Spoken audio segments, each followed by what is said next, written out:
Hey Eurovision fans, Basel has been chosen to host Eurovision 2025 in Switzerland. We're going to talk about the city, the dates, the accommodation situation, and what this could mean for the contest. So let's kiki. If you're new here, welcome. My name is Tom. I'm an Irish Eurovision analyst, and you can find all of this stuff on my Eurovision channel. So the announcement was made on the 30th of August. They put out this very short video, around 90 seconds long. They did a tiny bit of teasing where they were showing small parts of the city, some of the residents talking about general happy Eurovision stuff. And then there was a reveal that Basel will be the host of Eurovision 2025. It's going to be happening on the 13th, 15th and 17th of May, and it's going to be happening at the St. Jacob's Halle Arena, which we're going to talk about later. So first of all, is this a shock? I personally thought that it was going to be Geneva based on the super limited information that we had. All we basically knew was that Geneva offered a load of money, but maybe Basel offered a load of money as well. But then we saw that Netta did her prediction, as she does every year, and she got it wrong once again. She's got it wrong every single year since she won 2018. She thought it was going to be Geneva, so of course it ended up being Basel. So her streak continues. Another streak that's continuing as well is that it is not in the capital city of the country. Now this is a little bit of a weird one because I think that Switzerland doesn't officially have a capital. I think Bern is kind of like a de facto one, but I don't think they have a capital in the sense that Dublin is definitively the capital of Ireland. So yeah, that streak was always going to continue. Ever since Tel Aviv in 2019, we haven't had a capital city hosting, which is a really, really interesting streak that the contest is moving away from the bigger cities, trying to give smaller cities. I wonder, is this like a coincidence or is this a real conscious decision from the EBU that they realize it's easier to organize or cheaper if they go to one of the smaller cities, or maybe they want to give some extra attention to smaller cities as well. 6 times in a row now, I think we're getting past coincidence stage into this is a conscious decision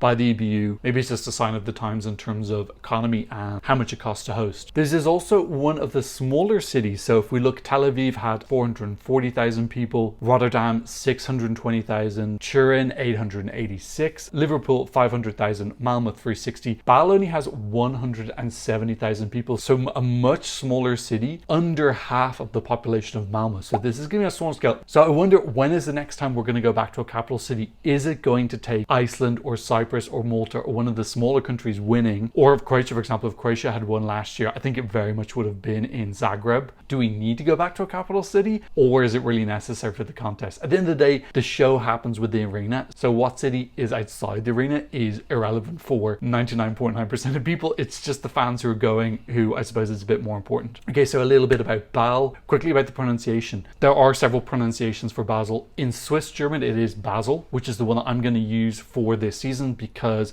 Basel is predominantly a Swiss German speaking city. There is also the French pronunciation, which is Bal, which is also okay. And there's other ones as well. But yeah, basically I'm just used to the Swiss German one just for continuity. I may slip up at one point and say Bal. Great herb, great city.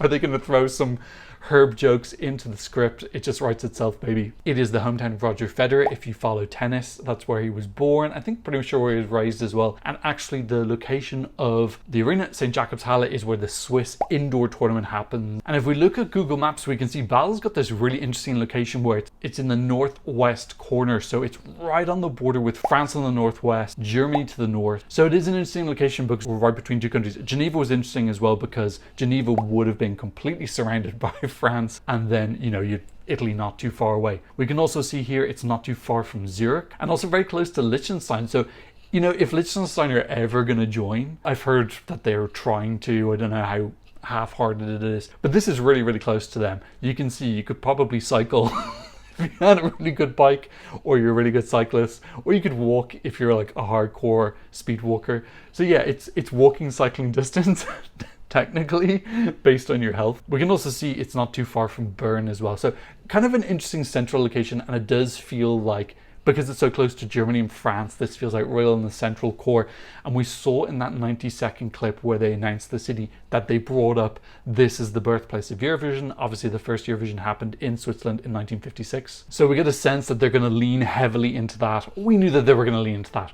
but we got confirmation that they're going to lean heavily into birthplace of Eurovision as part of their theme for the script and the show. I think they're also going to lean into the center of Europe being bordered by so many of the big five. They've got 3 of the big 5 bordering them. Okay, so let's talk about the venue. As I said, it's St. Jakob's Halle, which currently has a capacity of 12,400, which is pretty average. I think Malmo was around 12,000 as well.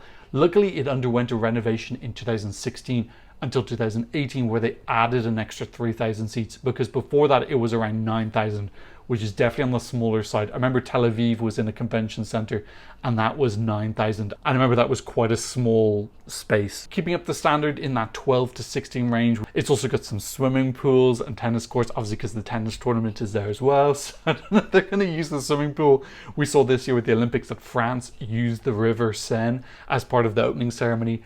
Is Eurovision going to do something on the tennis court and with the Olympic pool? Who knows? Maybe we could get a synchronized swimming intro into the contest. I'm not sure. Now, the dates of the contest are going to be the 13th, 15th, and 17th. This is the 4th contest in a row where the dates have been in the teens. Eurovision 21 was 18, 20, 22.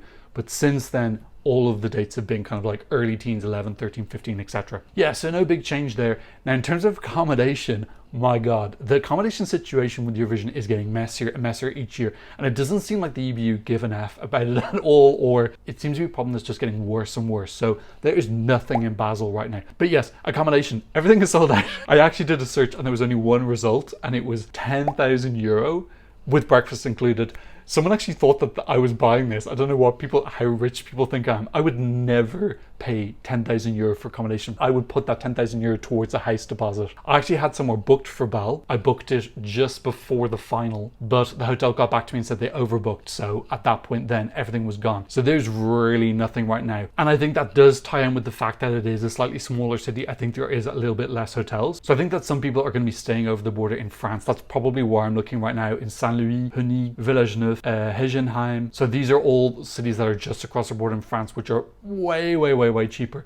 You can also go north into Germany. There's Lörrach and Weil am Rhein as well, also has accommodation in Germany. So these are significantly cheaper options. So in case you don't know about the accommodation situation, it's getting increasingly competitive. So people are booking earlier and earlier and earlier. A lot of people are booking before the Eurovision final. For example, this year seeing that Croatia and Switzerland were high up in the odds. I checked accommodation before the Eurovision final and everything in Zagreb was booked out. I think I posted about it on Twitter. Switzerland, I'm not so sure because there were more options. There was Zurich, Basel, Bern, St. Gallen, a couple other options as well. So that was a little bit, Lausanne, Geneva. So that one was a little bit less obvious, but I'm pretty sure that a lot of stuff was booked out there as well. So a lot of Eurovision fans are booking out the potential cities that could host. They're also having to book out various weeks as well. So we don't know if it's going to be the 2nd or 3rd week. Those are the most common ones. So theoretically, people are booking accommodation in 4, 5, 6 different cities with 2 or 3 different weeks. So we're looking at 12 to 20 different bookings and then cancelling them once the host city is announced. So this is getting increasingly more complex. And I've actually spoken to people who are booking their accommodation in March. So I remember speaking to someone, I'm sorry, I can't remember who it was, online, who was telling me that they booked their accommodation in Switzerland in March. Once the song was released for Switzerland, they were so sure that Switzerland could potentially do well, they booked their accommodation in Basel. So shout out to that person, because there's a lot of risk involved as well. You know, obviously you can get the free cancellation bookings, but if you slip up or you make a mistake or you get a booking that you can't cancel, then you've lost quite a lot of money. The accommodation situation is getting really messy. I wish the EBU would care a little bit more and bring in something. Now they do choose medium-sized cities, which could be argued that they are thinking about hotels, but then again, it would be so simple if they generally chose cities that have a river or sea port so that they could bring in a boat. This is an idea that's been floated around for a while, no pun intended on floating, of having a cruise ship come in to bring in temporary accommodation that people can stay in. I don't know why it doesn't happen, because there's so much competition for accommodation. All the prices get hiked up, the hotels, Airbnbs. The Airbnbs are really gross in how much people hike up the prices to try and profit from this. But yeah, accommodation is really messy. Like I said, I booked somewhere, but it cancelled on me. Same in Ukraine, I booked somewhere, but then when the host city was announced, they cancelled me because they wanted to up the price. So they cancelled my booking, tripled the price. So it wasn't even because they overbooked, they just wanted more money. So this is a real gross part of Eurovision, if you are thinking about going, is how you're going to sort out your accommodation. You know, if you're going for just the final, maybe 2-3 days, it's not as bad. Are you going for 8 days? It's a little bit more of a whack to your bank account. So it would be nice to see some sort of effort made by anybody to address the situation. EBU doesn't give an F, I don't think. So nothing's really happening. Last year, I left it quite late to book my accommodation. I was hoping to get press accommodation. They stopped that last year. So the week before Eurovision, didn't have accommodation. I had to get somewhere in Copenhagen. I got a pretty decent price. I was hoping that places in Malmo would open up. People would be cancelling. That didn't happen. So prices in Malmo were crazy high. It was around €2,000 for a week. So I ended up staying in Copenhagen. I'm probably going to do the same this year. I'm probably going to stay in France because I speak French much better. I don't speak any German.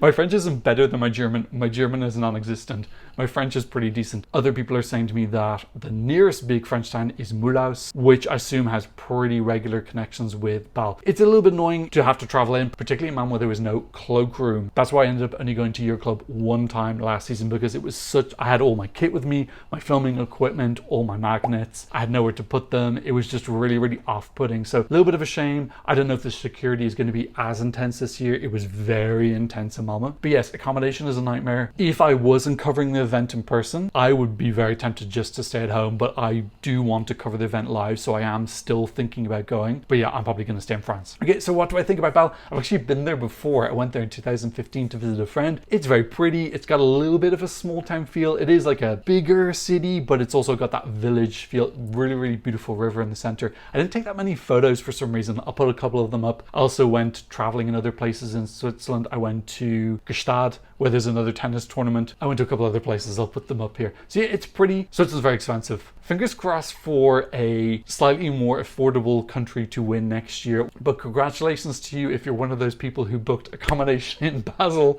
in March, and also that it wasn't cancelled. Okay, so that's what I thought about Basel being the host city for Eurovision 2025. What do you think? Leave me a comment in the comment section down below. No new donations on Buy Me Coffee or PayPal, but if you want to support the channel, I'll leave links to you in the description down below. And of course, thank you to all my Patreons all around the world who are absolutely vital in keeping me going in the off season. But of course, thank you so much just for watching, and I hope to see you in another Eurovision analysis video very soon. Goodbye.